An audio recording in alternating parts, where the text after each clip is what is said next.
How's it going, everybody? Broke Boy Tactical here, and I hope you're all having a good night. To all my subscribers, I really appreciate you guys. Hit like and subscribe as usual. You guys have been wonderful about that, and I really appreciate the support.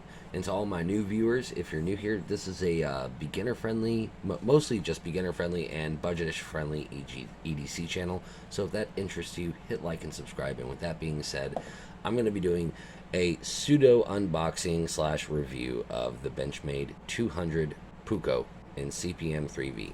So with that being said, let's get into this thing. So this is the box you're gonna get. It's huge.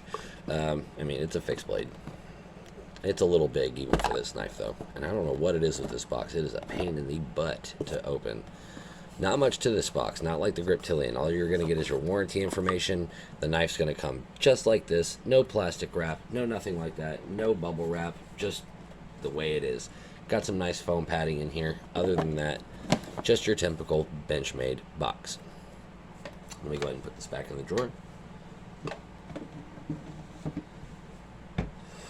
And with that being said, all that, let's just go ahead and look at this knife. I really love this knife. Let's talk about the sheath first real quick. Especially today in October of 2022, everybody's all about the tactical. Everybody is all about Kydex sheaths and leather sheaths dull your knives, and plastic molded injected sheaths dull your knives. And this is true. But to be honest, guys, so does Kydex. Kydex does it a little less so than some other knife sheaths. But guys, especially if you live in somewhere like Texas, oh, excuse me, I gotta clear my throat. You live in somewhere like Texas where it's extremely dry and it's really hot, Kydex is maybe not the best thing for you. I've had Kydex that is completely melted and deformed out of shape, even while my knife has been in the sheath. Kydex just does not work well for me in Texas. You may live in Texas and disagree. I live in Llano County, which is in the heart of central Texas, right in the hill country. It's 100 degrees no matter what season it is. So with that being said, leather is actually not a bad option. I know I said it's dry, but you know, with all leather, whether it's you live in a dry or humid environment or not, you should keep it oiled a little bit. And actually, I might need to apply a little more oil to this knife. It comes with a really nice dangler. And whether you're using this for bushcraft or EDC, which I used it for both, a dangler is absolutely wonderful. This allows it to move around with your body. The sheath isn't stiff. It doesn't dangle too far. It's not flopping all around. It really isn't. This is actually a very sturdy, very well made dangler right here. Really great quality leather, great stitching. I am not worried about this coming apart. This is a very well made sheath. You've got a slot here for a fire stick or a ferro rod, whatever you want to call them, ferro rod. So let's go ahead and look at the knife here.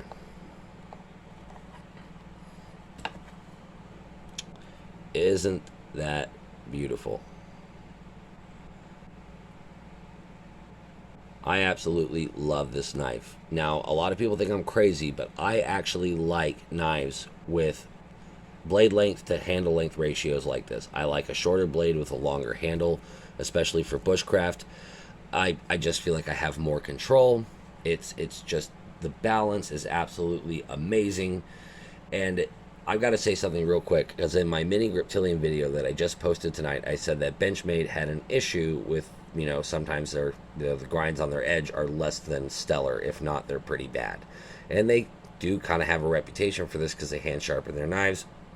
I don't know if you can see this, but this is one of the best factory edges that I've ever had on any knife in ever.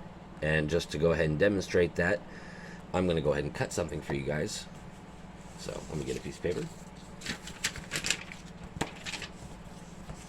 Let's see if I can illustrate how sharp this bad boy is right out of the box. Yeah.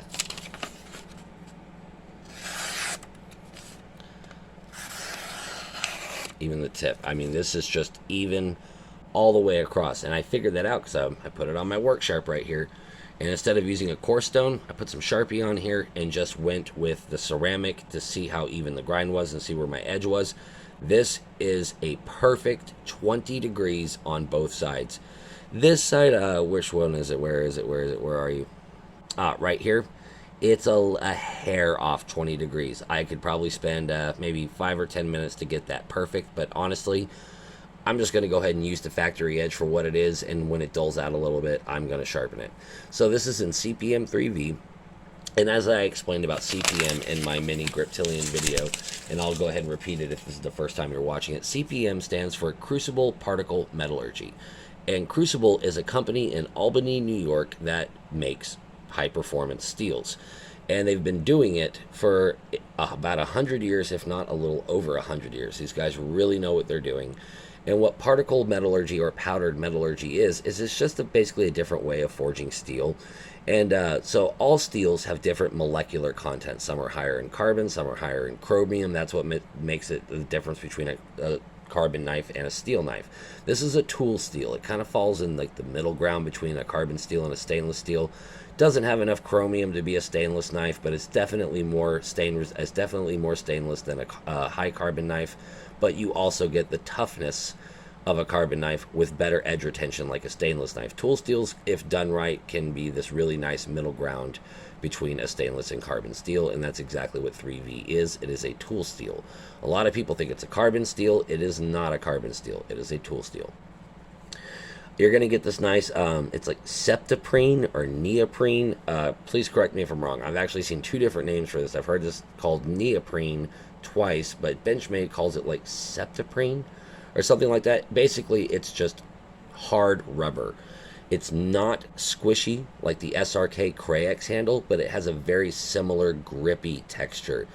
I've gotten my hands wet on purpose and just, tried to grab this knife and, pull it out of my hands. This isn't going anywhere. I am very, very secure in this grip. I have total confidence in this grip. I have total confidence in this knife. Now, one of the flaws, it's not a flaw in my mind, but I have to touch on it for my viewers because this is a Scandinavian influenced grind. However, it has a V edge. That is not traditional to a Scandi grind. A Scandi grind is usually just completely rolled over on both sides, and it does not have a V edge like this. So this is technically not a traditional Scandi grind. However, when we're talking about grinds, you have hollow grinds, flat grinds, things like that. This is basically a hollow grind that was influenced by a traditional, like Scandinavian grind.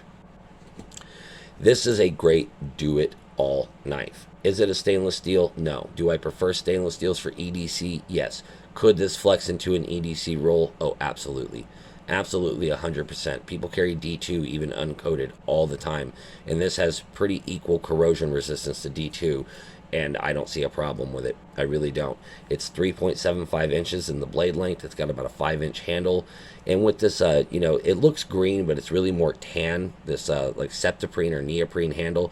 This the blade profile might be a little intimidating. That's kind of a a pretty aggressive tip, but the knife itself isn't very tactical looking. So it could be more socially acceptable in a lot of situations. A lot of people are, it doesn't have a Kydex sheath. This just screams more of like, your traditional knife that something like their grandpa might have owned. It's just going to be less threatening to some people. That may matter to you, it may not. But when you're carrying a fixed blade in public, if you're legally allowed to, depending on the fixed blade you're carrying, you can get some negative reactions. And I'm a person who carries firearms, and this is, in my experience, a fact. It may not be for you, but in my experience, even in Texas, I get more negative reactions carrying a lot of knives or fixed blades than I do open carrying a firearm. I do. People tend to be a little freaked out by knives, so I think that the way this is set up is very nice for EDC. So, what is this knife built for? 3V was 1095's, upgrade. 1095 has been pretty much the gold standard of bushcraft and hard use, hard impact steel. It's pretty much been the gold standard steel for that to use. Hard impact, bushcraft, survival, things like that. 1095 is still to this day, in my opinion, absolutely wonderful, and especially today, kind of underrated. 3V was like its revamp. People tried to do this with D2 and it just did not work. Kabar is an example of this. They made a USMC in D2 and it was a huge flop, which is also a tool steel. 3V is tougher than 1095 while having better edge retention, and it has more corrosion resistance. Now, there is a debate on whether or not it's actually tougher than 1095, but on paper in theory, 3V is supposed to be tougher than 1095. A lot of people say the real life experience, they still feel 1095 is a bit tougher, but you can't deny that this holds an edge a lot better, and it's got a higher chromium content and a less carbon content than 1095, lending it to be much more corrosion resistant than 1095. But the application is still the same. Even though this is a 3.75 inch blade, it's going to be strong enough for batoning. It's going to be definitely strong enough for light camp tasks like feather sticking or notch making. You can sharpen up the spine right here. This is one gripe I do have about this knife. You have a slot here for a fire rod or a ferro rod, but you do not have a 90-degree spine on here. This is pretty rounded over. However, I do think it's a bit better than the original Puukko. This has been out a couple of years. I do feel like this wouldn't take much with a file to just get this to 90 degrees. It wouldn't take much work. So it's definitely something that can be fixed. I have seen worse. I have seen survival knives that are worse, and I will say this: my SE4 and S35VN was a perfect example of this. Was definitely not capable of striking a fire steel. So this knife will run you $144.99 on Blade HQ, and honestly, at Knife Center, I believe it's the exact same price, and pretty much universally across the board. Can you get this cheaper at some other websites, maybe even somewhere like Amazon? Sure, but I definitely recommend when you're buying higher end items like Benchmade, Spyderco's, Esse's, anything that's popular, Cold Steel, G-Shocks, like watches, anything with a big brand name, try to stick with your licensed distributors, because getting fakes, getting Chinese knockoffs is a real thing. And sometimes, I will say this, there's a whole video about this, the Chinese knockoff in some rare cases can be just as good as the original, but you're stealing from the company that actually makes knives. So be careful where you buy your stuff. Make sure you're getting the legitimate article. I just wanted to touch on that really fast. So, do I recommend this knife for EDC? Sure. If you like to carry a fixed blade, this is perfect. It is super lightweight. Super lightweight without feeling cheap. It still feels like super premium quality, but it is by far the most comfortable belt knife I have ever owned. You don't like the dangler, just go ahead and take this off right here. There's a buckle, and you can just use this as a belt loop, and it still wears just as fine, just as comfortable. It's just going to ride a little higher on the hip. I do like the dangler. Very nice feature. This is a great setup. I mean, you're getting CPM 3V steel. You're getting a really great grip. You're getting a beautiful leather sheath. You're getting a dangler with a slot for a ferro rod. You're getting it from an American company with a great warranty, all for $150 at the end of the day. I think that's a great deal. Highly recommend you go ahead and pick up the Benchmade 200 Puukko. And if you do care about this, Benchmade, specifically, a little trivia, a little fun fact about this knife before we take off here. Benchmade had an interview with DBK, Dutch Bushcraft Knives. It's just a huge knife channel. And by the way, if you guys for some reason are watching this, I doubt you are, I absolutely love your channel. You're so much fun. Benchmade made this knife to be in their top 5. Specifically made this knife. There's a whole podcast interview where they were like, we got a knife in the works. We're making it specifically for you. The 200 Puukko and the Benchmade Luco were designed specifically to be in their top 5. And if you know anything about Dutch bushcraft tools, they are knife snobs. So Benchmade paid a lot of attention to this knife. It's super well made. It's honestly, even for being, just this, kind of rubbery handle, I think it's beautiful. It's just, wow, I'm very impressed. And I was very happy that the edge came the way it did, especially since I had a less than stellar experience with my mini Griptilian. So with that being said, I highly recommend you look into the 200 Puukko, especially if you do camping, hiking, if you like, just, doing woodwork. This is going to be an amazing knife. We'll see you next time, guys.